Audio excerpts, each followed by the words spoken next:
Congratulations to the Philippine Army on your 127th founding anniversary.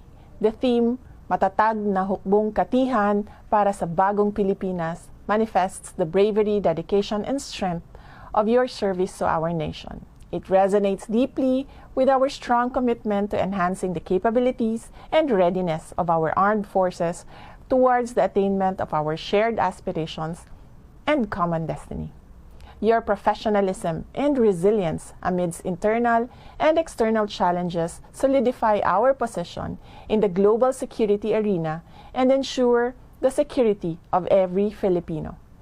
Ang inyong serbisyo at sakripisyo ay nagpapakita ng tunay na pagmamahal sa bansang Pilipinas at sa sambayanang Pilipino.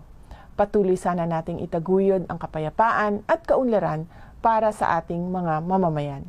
Bilang inyong Vice Presidente at kalihim ng Kagawaran ng Edukasyon, kaisa ninyo ako sa patuloy na pagpapatibay ng ating hukbong katihan.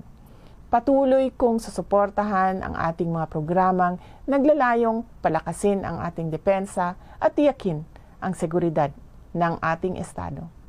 Tayo ay magkaisa tungo sa mas matatag na hukbong katihan na handang harapin ang mga hamon sa hinaharap at pangalagaan ang kasarinlan at integridad ng ating teritoryo.